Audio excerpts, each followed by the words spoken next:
Gloire au Seigneur. Amen. Gloire à Dieu. Voilà, très heureux de vous retrouver. Toujours par Zoom, hein, mais persévérant. Bonsoir à chacun, chacune. On prend le temps de saluer des bien-aimés qui se sont joints à nous, des personnes à qui certains d'entre vous ont témoigné, ont donné la possibilité de participer à nos réunions et on veut vous souhaiter la bienvenue. Je ne vais pas vous nommer par discrétion, mais soyez les bienvenus. On est heureux, l'église d'Annemasse est heureuse de vous accueillir. On va sans plus tarder ouvrir la parole de Dieu et je vous invite à ouvrir vos Bibles d'abord dans Éphésiens chapitre 2, verset 10. Éphésiens chapitre 2, verset 10. J'ai donné un titre qui pourra sembler prétentieux, mais vous comprendrez tout à l'heure au travers du message que, à mon avis, il n'est pas du tout prétentieux. Le titre de mon message ce soir, dans cette pensée et dans cette série que nous sommes en train de voir depuis quelques vendredis, et si Jésus revenait aujourd'hui. Et je rappelle, pour ceux qui ont suivi cette série, vous savez qu'il n'est pas tant question du fait d'être prêt pour le retour du Seigneur. Je suis convaincu dans mon cœur que pour la grande majorité d'entre nous, nous sommes prêts pour le retour du Seigneur. Ma pensée n'est pas tellement celle-ci, c'est plutôt qu'aurons-nous fait de nos vies? Qu'aurons-nous fait de nos vies et quel sera le bilan de notre vie si le Seigneur devait revenir aujourd'hui? Et le titre que j'ai donné à mon message ce soir, c'est « Nous sommes choisis ». Et on le verra certainement prochainement plus en détail. Nous sommes formés, façonnés pour changer, voire, vous le verrez en fin de prédication, bouleverser le monde. Choisis pour bouleverser le monde. C'est un peu prétentieux, certains diront, mais c'est prétentieux de croire que nous, les chrétiens, nous sommes appelés, choisis, formés pour bouleverser le monde. Eh bien oui, je crois que oui, et on le verra dans quelques instants. Dans Éphésiens chapitre 2, verset 10, nous lisons ce verset, car nous sommes son ouvrage. Ce mot ouvrage mérite toute une prédication. Le texte original dit poéma. Nous sommes le poème de Dieu. Nous sommes son ouvrage, le poème de Dieu, ayant été créé en Jésus-Christ, non pas en Adam, comprenez, non pas des fils dans la chair, mais des fils dans spirituel, ayant été créés en Jésus-Christ pour de bonnes œuvres que Dieu a préparées d'avance afin que nous les pratiquions. Et puis on va lire dans Acte 10, et vous allez voir dans quelques instants, dans cette lecture des 9 premiers versets, Acte 17, pardon, des 9 premiers versets de Acte 17, que nous allons retrouver cette pensée qui a donné le titre à mon message ce soir, choisi pour bouleverser le monde. Nous lisons Paul et Silas. Paul et Silas passèrent par Amphipolis et Apollonie, et ils arrivèrent à Thessalonique, où les Juifs avaient une synagogue. Paul y entra selon sa coutume pendant 3 sabbats. Il discuta avec eux d'après les Écritures, expliquant et établissant que le Christ devait souffrir et ressusciter des morts. Et Jésus que je vous annonce, disait-il, c'est lui qui est le Christ. Quelques-uns d'entre eux furent persuadés et se joignirent à Paul et à Silas, ainsi qu'une grande multitude de Grecs, craignant Dieu, et beaucoup de femmes de qualité. Mais les Juifs jaloux prirent avec eux quelques méchants hommes de la populace, provoquèrent des attroupements et répandirent l'agitation dans la ville. Ils se rendirent à la maison de Jason et ils cherchèrent Paul et Silas pour les amener vers le peuple. Ne les ayant pas trouvés, ils traînèrent Jason et quelques frères devant les magistrats de la ville en criant « Ces gens ont bouleversé le monde, qui ont bouleversé le monde, il parlait de Paul et Silas, sont aussi venus ici. Et Jason, ô grand criminel, les a reçus. Ils agissent tous contre les édits de César, disant qu'il y a un autre roi, Jésus. Par ces paroles, ils émurent la foule et les magistrats qui ne laissèrent aller Jason et les autres qu'après avoir obtenu d'eux une caution. Amen. Regardez bien ce que les accusateurs de Paul et Silas ont donné comme explication à cette accusation. Ces gens qui ont bouleversé le monde sont aussi venus ici. Je voudrais rappeler que nous n'avons qu'une vie à vivre. Et nous, enfants de Dieu, nous devons gérer notre vie au mieux pour la gloire de Dieu et pour l'avancement du royaume de Dieu. C'est la pensée qui est sur mon cœur depuis quelque temps, au soir de notre vie, ou alors à quelques minutes du retour du Seigneur. Si nous avons le temps de faire le bilan, bien sûr nous n'aurons pas le temps de faire le bilan, car Jésus reviendra comme en un clin d'œil, comme un éclair, mais nous sommes dans des temps encore où nous pouvons faire le bilan de notre vie, depuis notre conversion. Je ne parle pas de notre vie avant notre conversion. Elle était loin d'être à la gloire de Dieu et donc inutile pour le Seigneur. Mais depuis notre conversion, faisant le bilan un petit peu de notre vie, nous pouvons nous poser la question, mais à quoi aura servi ma vie? Est-ce que je m'aurais fait une bonne place, confortable dans ce monde? Est-ce que je me serais peut-être établi sur cette terre et chercher mon confort et ne pas prendre le temps de me soucier des âmes qui m'entourent? C'est la pensée que nous avons partagée vendredi dernier, rappelez-vous, avec le fait qu'une moisson se prépare. Et je répète volontiers que je crois que malgré les temps chaotiques dans lesquels nous sommes, malgré les mauvaises nouvelles que nous entendons ici ou là, Dieu prépare une moisson. Dieu prépare de nombreuses âmes à rencontrer le Seigneur parce que Dieu veut sauver l'humanité. Alléluia. Dieu veut sauver nos compatriotes français. Dieu veut sauver nos familles. Le croyez-vous, mes frères et sœurs? Dieu veut sauver nos enfants. Dieu veut sauver nos frères et sœurs dans la chair. Et pour ça, Dieu veut lever une armée de moissonneurs. Comme je le disais dernièrement, au moment de la moisson, il faut engager des travailleurs, il faut engager des ouvriers. Et je crois que nous vivons des temps et vraiment je prie que le Saint-Esprit impose cette pensée sur votre cœur, que c'est plus le temps de simplement vaquer à nos occupations les plus légitimes. C'est vraiment le temps d'entrer dans un processus de moisson et de travail pour la gloire de Dieu. C'est aussi, il me semble, ce que notre frère Jérôme a partagé dimanche matin. C'est ce que l'Esprit de Dieu a répété dimanche dernier au travers du message de notre frère Jérôme sur le fait d'être fidèle à faire valoir les talents que Dieu nous a donnés. C'est cette pensée qui revient et je crois que c'est la pensée de Dieu. Nous sommes dans des temps, mes bien-aimés, où il ne faut pas enterrer notre talent. Il faut le faire valoir, le faire fructifier. Et même si peut-être à comparaison des autres, et la comparaison n'est jamais bonne, même si à comparaison de certains, nous avons moins reçu, ce que Dieu nous demande, c'est d'être fidèles dans ce que nous avons reçu. Et ce soir, dans cette même lignée, dans cette même pensée, je voudrais que nous réfléchissions à ce que j'ai donné comme titre « Nous sommes choisis pour changer le monde ». Certains pourraient, je me répète, penser que cela est un peu prétentieux. Mais ce n'est pas de la prétention. C'est répondre à l'appel de Dieu dans nos vies.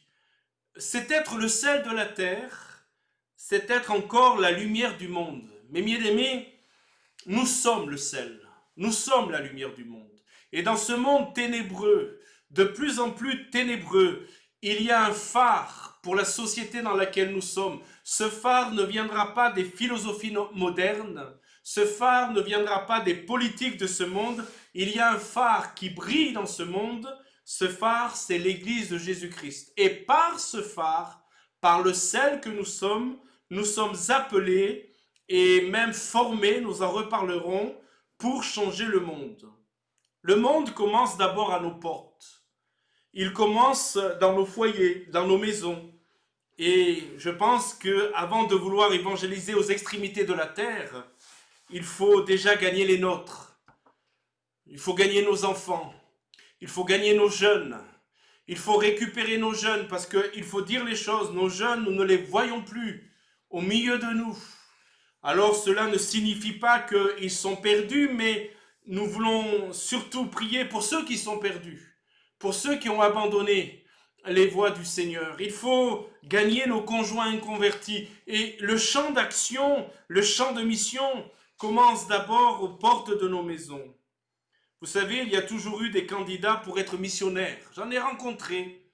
Des gens qui sont venus nous voir en disant j'ai un appel missionnaire, le Seigneur m'appelle à aller jusqu'aux extrémités de la terre pour annoncer l'évangile. Le seul problème, c'est que ces bien-aimés n'étaient même pas investis dans leur église locale.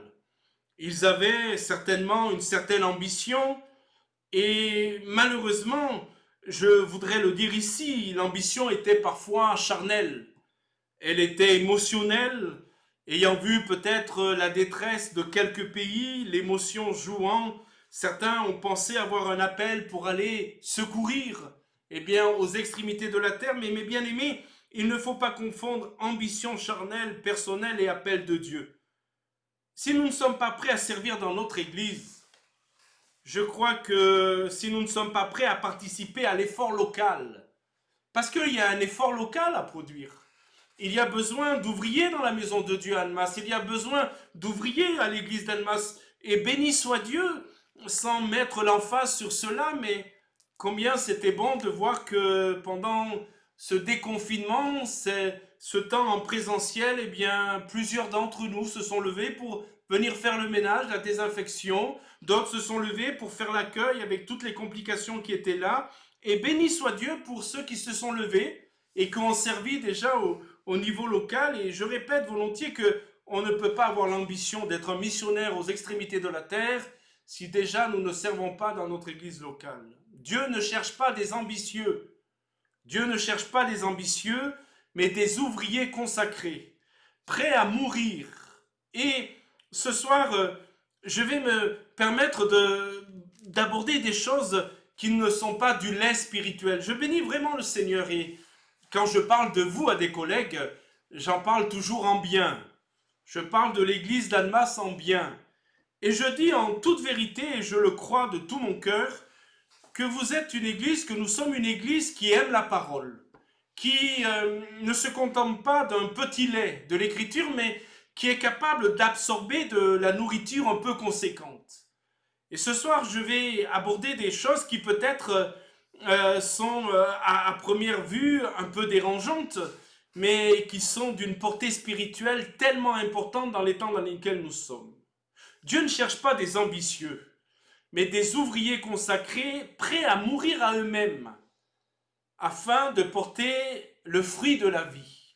Regardez dans vos Bibles, dans Jean 12, 24, tournez un peu les pages de votre Bible, revenez en arrière, nous étions dans le livre des Actes, Jean est tout à côté.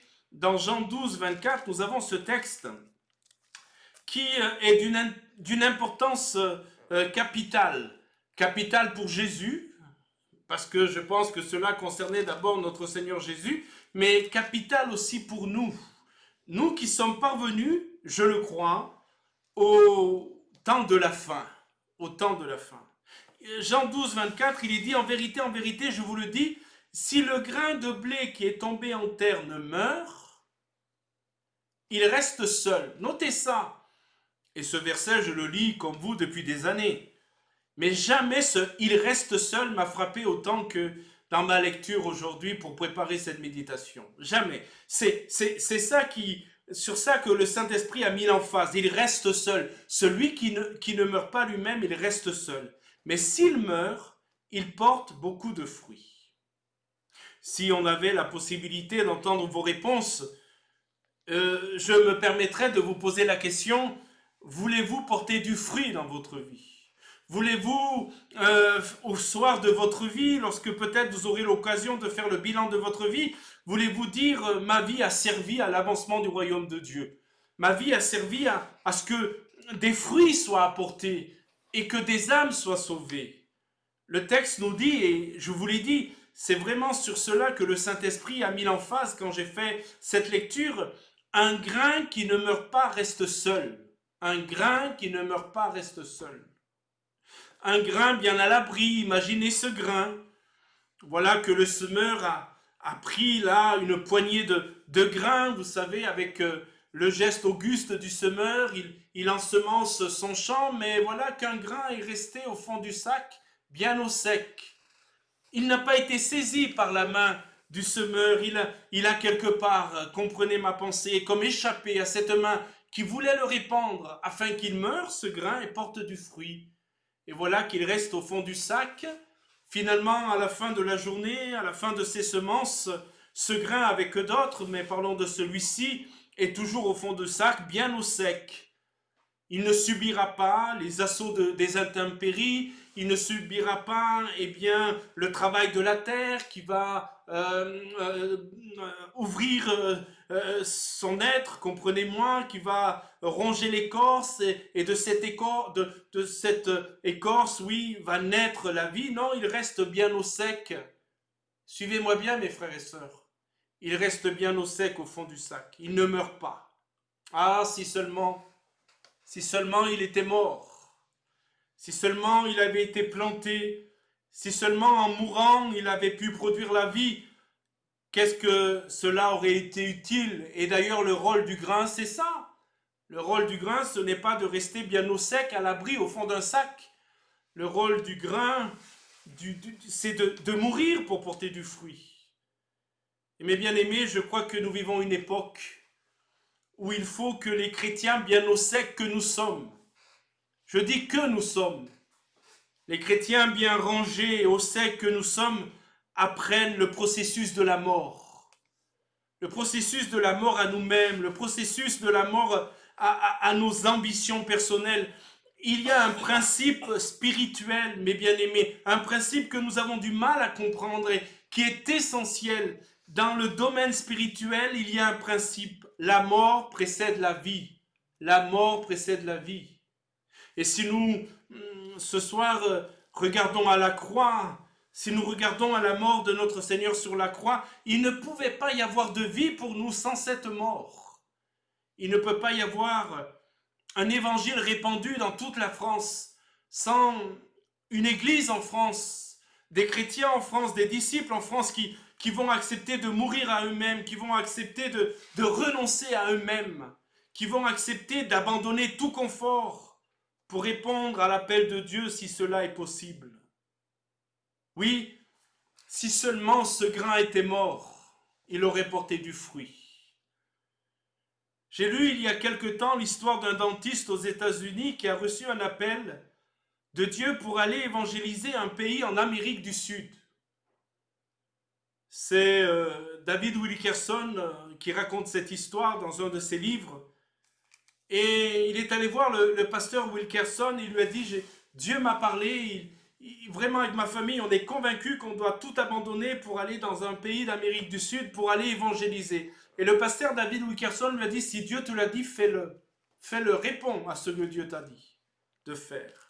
Alors cet homme a tout laissé, il a vendu son cabinet, il a abandonné ses plans d'épargne retraite, et il est parti avec sa famille, il s'est retrouvé dans le pays que le Seigneur lui avait montré, il s'est rattaché à une église, il est allé trouver le pasteur de cette église et il a dit à ce pasteur, je n'ai pas fait d'école biblique, je n'ai pas de bagage biblique, de théologie, mais je veux servir, je veux aller parler de Jésus dans votre pays. Le pasteur lui a dit, eh bien fais-le, si le Seigneur t'a demandé de le faire, fais-le, et si on peut t'aider, on t'aidera. Et l'histoire de cet homme nous apprend que rapidement, avec sa famille, ils ont appris la langue et l'histoire nous apprend qu'en une petite dizaine d'années, ils ont conduit, écoutez-moi bien, des centaines de personnes à Christ. Des centaines de personnes à Christ. Le blé des États-Unis, le dentiste avec une position assurée, des années d'études pour être dentiste, un plan d'épargne retraite et puis un cabinet qui était là en place, tout ça est mort. Tout ça est mort. Il a tout abandonné sur un appel du Seigneur. Et la réalité, c'est que le fruit est venu. Des centaines de personnes. C'est David Wilkerson qui raconte cette histoire. Des centaines de personnes sont venues à Jésus. La force d'un enfant de Dieu n'est pas d'abord dans sa théologie. Oui, il faut la théologie. Et il faut une théologie biblique, pas une théologie vague. Oui, il faut de la théologie, mais la force d'un enfant de Dieu n'est pas d'abord dans sa théologie, mais dans son abandon et dans sa consécration.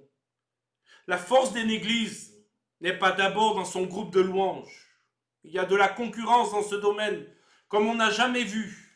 C'est de la concurrence, c'est à celui qui a le plus beau groupe de louanges, c'est à celui qui fait le plus beau CD, c'est à celui qui a le meilleur chant, qui sera chanté partout. Et on fait des publicités sur les réseaux, on dit achetez, achetez, achetez. Seigneur, pardonne-nous. Parce que la force d'une église n'est pas dans son groupe de louanges. La force d'une église n'est même pas dans ses prédicateurs. La force d'une église, c'est dans sa consécration, dans son abandon, dans son renoncement. Aujourd'hui, beaucoup de chrétiens restent au sec. Beaucoup de chrétiens ne veulent pas s'affliger les intempéries du renoncement. Ne veulent pas que leur écorce soit brisée par le Saint-Esprit et ils restent au sec parce que c'est douloureux d'être travaillé par le Saint-Esprit. Mais bien aimés, Dieu commence par briser nos vies pour s'en servir. C'est une réalité spirituelle. Et quand nous voyons ce que j'appellerais les exploits de certains hommes de Dieu, nous ne voyons que les exploits, nous n'avons pas vu ce qui s'est passé dans le secret de leur cœur, comment Dieu les a brisés, comment Dieu les a anéantis, comment Dieu les a amenés à une telle humiliation qu'ils ont été totalement dépendants de Dieu. Je veux voir de grandes choses dans mon pays. Est-ce que vous voulez voir de grandes choses dans votre pays? Je veux voir de grandes choses à Alma, je veux voir de grandes choses à Saint-Julien, je veux voir de grandes choses dans mon pays, mais je sais que ces choses ne seront possibles que si Dieu trouve des cœurs prêts à être brisés, prêts à être anéantis. Quels sont les prédicateurs? Oserais-je vous poser la question? J'ai la réponse, mais quels sont les prédicateurs qui aujourd'hui prêchent le renoncement, la mort à soi-même? Il faut avoir une église qui a dépassé le lait spirituel, les friandises, pour pouvoir prêcher de tels messages. Et je sais que je m'exprime à une église qui a dépassé les friandises d'un évangile qui finalement est doucereux mais ne porte pas de fruit. Oui, quels sont les prédicateurs aujourd'hui qui prêchent le renoncement, la mort à soi-même, la capacité de tout abandonner pour la cause de Christ? Mes frères et sœurs, permettez-moi de vous poser la question, mais est-ce que la cause du salut des âmes n'est pas la plus grande des causes? Est-ce qu'il y a une autre cause dans ce monde aussi grande que celle du salut des âmes?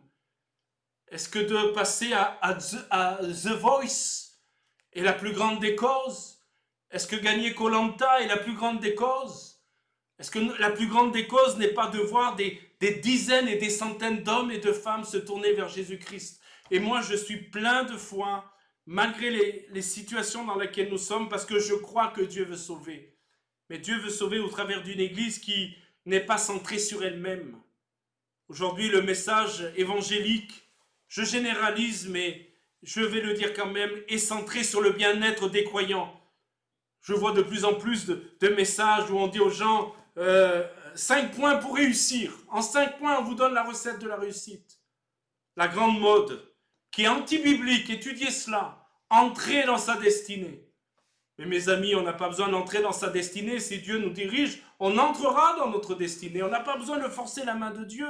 Entrez dans sa destinée. Voici les messages qui courent aujourd'hui dans le monde évangélique, et que vous le vouliez ou non. Et c'est dramatique, c'est dramatique. Parce qu'on ne parle pas de la mort. Le message n'est pas centré sur Christ. Le message n'est pas christocentrique. Le message est anthropologique. C'est l'homme qui est mis en avant. C'est l'homme la star. Permettez-moi de vous dire que la star, c'est pas l'homme. La star, c'est Jésus-Christ. La star, c'est pas nous. La star, c'est Jésus-Christ. Et nous avons besoin d'un évangile qui vient bouleverser nos cœurs. Et je vais vous en parler en conclusion. On est centré sur nous-mêmes. Alors qu'il y a des milliers d'âmes qui partent en enfer.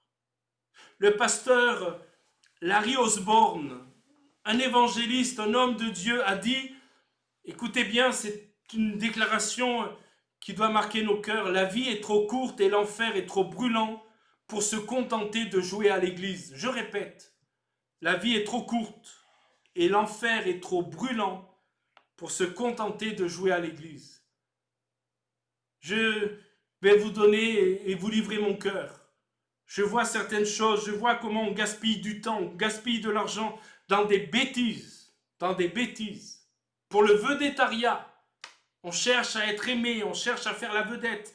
Et je vous le dis aujourd'hui même, ayant vu des choses, j'ai dit au Seigneur, pardonne-nous, pardonne-nous, pardonne-nous, nous pasteurs qui peut-être négligeons l'essentiel. L'essentiel, c'est pas de faire la vedette sur Internet. L'essentiel, c'est de voir des âmes venir à Jésus-Christ.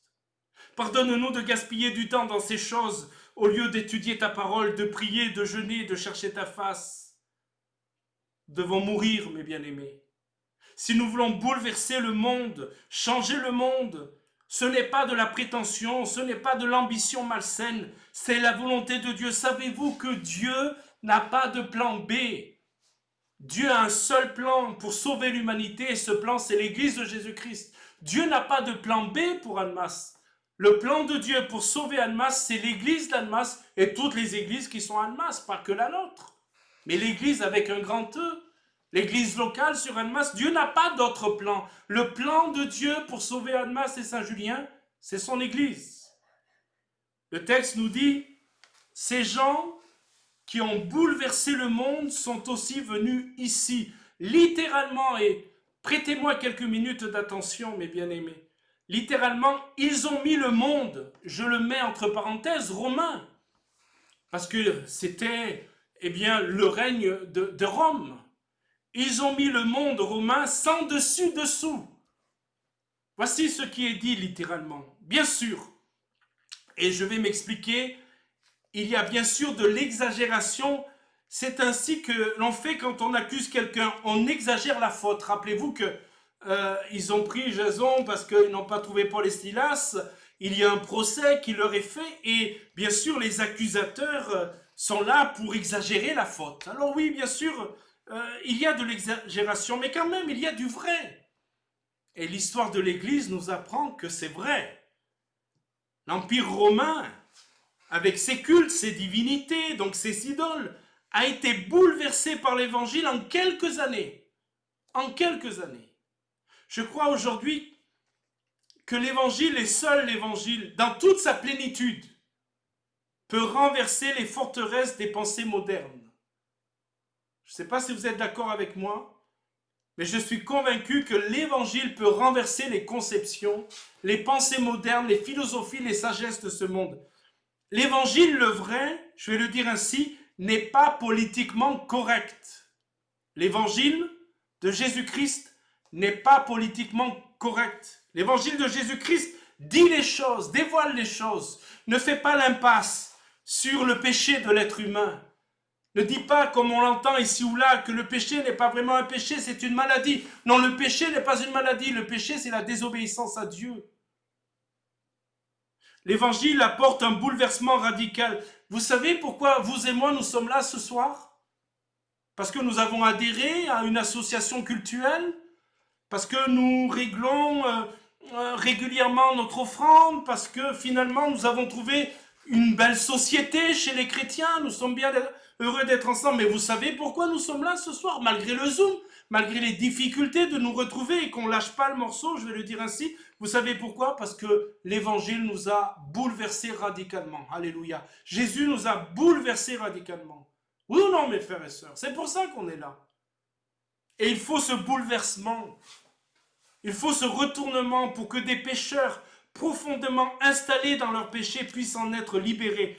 L'Église des temps de la fin a à sa disposition tout ce qu'il lui faut pour bouleverser le monde. Les premiers chrétiens avaient beaucoup moins que nous. Les premiers chrétiens n'avaient pas Internet, n'avaient pas les réseaux, n'avaient pas à leur disposition des vols pour aller faire des missions dans le monde entier. Les premiers chrétiens étaient très pauvres sur le plan matériel, mais les premiers chrétiens avaient ce que nous avons nous aussi, et peut-être ce que nous avons oublié et laissé de côté, et qu'il faut aller rechercher. Nous avons l'évangile, nous avons la parole de Dieu, alléluia. Elle est dans nos cœurs, elle est dans nos maisons, elle est dans nos foyers. Et béni soit Dieu, elle est dans notre église. Oui ou non, mes frères et sœurs? L'évangile, la parole de Dieu est dans notre église. Gloire à Dieu. Nous avons le Saint-Esprit. Oh, merci Seigneur de nous avoir donné le Saint-Esprit. Ce Saint-Esprit qui peut appliquer cette parole au cœur et aux consciences. Et puis, nous l'avons fait ce soir. Nous avons la prière au nom de Jésus. Alléluia. Oui ou non, mes frères et sœurs? Nous avons tout ce qu'il faut. Pourquoi aller chercher des techniques? Pourquoi aller copier le monde dans un marketing et dans un... On a tout ce qu'il faut pour bouleverser notre monde. Il n'y a que la proclamation de l'évangile dans la puissance du Saint-Esprit qui peut remettre, et je termine avec cela, et soyez attentifs quelques minutes. Il n'y a que la proclamation de l'évangile, mes bien-aimés, dans la puissance du Saint-Esprit, qui peut remettre le monde dans le bon sens vis-à-vis de Dieu. Parce que le texte est très intéressant, j'aimerais avoir le temps de le partager avec vous en détail, mais littéralement, il a bouleversé le monde, il a changé le monde. Littéralement, le texte dit, il l'a remis droit. Ces gens ont remis le monde droit. Vous savez, depuis le péché d'Adam et Ève dans le jardin d'Éden, le monde a été, comprenez l'image, retourné. La société des hommes a été retournée là où il y avait la paix, là où il y avait la sérénité, la communion parfaite avec Dieu, Dieu descendant tous les soirs pour être en communion avec sa créature. Voilà que le monde, par le péché, a été retourné. Littéralement retourné, bouleversé, a été retourné. Le péché est trompeur. Savez-vous que le péché est trompeur? C'est parce qu'il est trompeur qu'il est séduisant. S'il n'était pas trompeur, s'il n'était pas séduisant et trompeur, on n'y toucherait pas. Mais le péché nous trompe, nous séduit. C'est une fois que nous l'avons consommé que nous voyons qu'il nous a détruits. L'alcoolisme, la drogue et tout le reste. Le péché est trompeur. Et les pécheurs pensent que leur vision du monde est la bonne. Nous vivons dans un monde aujourd'hui qui vit dans le péché, et quand nous discutons avec nos contemporains, nous ne les jugeons pas, nous étions comme eux, mais nous voyons qu'ils ont une vision du monde qui n'est pas bonne, qui n'est pas selon Dieu. Il y a, nous le savons, un aveuglement comme un voile sur les cœurs et les consciences. Il y a un aveuglement, les gens sont aveugles de leurs conditions. Ils sont retournés, ils ne sont pas dans le bon sens. Mais le Saint-Esprit a ôté sur nos vies ce voile. Et je prie que le Saint-Esprit ôte ce voile sur nos contemporains. Alléluia. Ce monde avec sa mentalité doit être retourné, mes bien-aimés. Ce monde n'est plus dans le bon sens. Depuis que le péché est venu dans le monde, ce monde a été retourné. Le diable a retourné. Et ce monde avec sa mentalité doit être retourné. Et l'Église que nous sommes, écoutez-moi bien, et quelque fragile que nous sommes, les peut-être, comment dirais-je, insignifiants que nous sommes. Qu'est-ce qu'une église de 140, 150 membres face à une ville comme Annemasse? Nous ne sommes rien, nous ne sommes qu'un grain de poussière. Mais ce grain de poussière, mes bien-aimés, rempli du Saint-Esprit, peut retourner ce monde, peut retourner cette ville. Le mot bouleversé, en grec, c'est le mot anastatos. Et c'est très intéressant, j'ai regardé en détail. Je suis allé voir en détail. Et ce terme-là a aussi la signification de détruire. Et d'ailleurs, comprenez que c'est le mot que les accusateurs ont employé. Ils ont dit, écoutez bien, si on traduit un peu littéralement, on peut traduire, ces gens-là sont venus détruire notre monde. Ils sont venus détruire la conception de notre monde. Après, il est question de César, vous l'avez vu. Ils sont venus détruire notre mode de vie. Ils sont venus détruire notre croyance. Nos croyances. Eh bien oui, l'évangile, quelque part, est venu détruire les forteresses des pensées, des intelligences humaines. Les philosophies sont renversées par l'évangile de Jésus-Christ. Mes conceptions, moi, cartésien, j'étais un raisonneur. Formation en mathématiques, et moi, 1 plus 1, ça fait 2, et 1 plus 1 plus 1, ça fait 3, ça fait pas 1. Ça, c'était ma conception. La Trinité, pour moi, c'était pas possible. 1 plus 1 plus 1, ça fait pas 1, ça fait 3. Oui, mais voilà. Le Saint-Esprit, l'Évangile, est venu, comprenez-le dans le bon sens du terme, détruire cette conception-là. Renverser cette conception-là.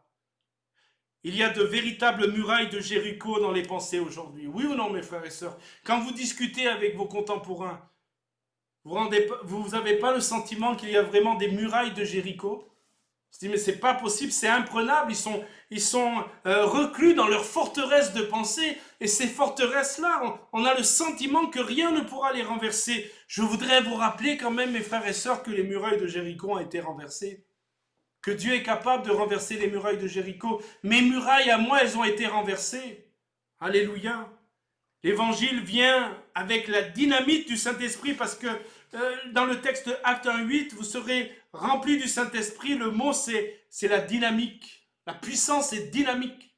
Ça donnait dynamite. Mais bien aimé, je crois de tout mon cœur, parce qu'il l'a fait dans ma vie, parce que je l'ai vu faire dans d'autres vies, parce que je l'ai vu faire en Afrique, je crois de tout mon cœur que l'évangile, avec la puissance du Saint-Esprit, peut renverser toutes les hauteurs qui s'élèvent contre Dieu. Alléluia. Pas mes argumentations, pas ma philosophie, pas mon intelligence, mais l'évangile et sa puissance. Supportez une dernière lecture et je laisserai la conclusion à la parole de Dieu. 2 Corinthiens chapitre 10, versets 3 à 5. Terminons et laissons le soin à l'Écriture sainte de conclure ce message. 2 Corinthiens 10, 3 à 5.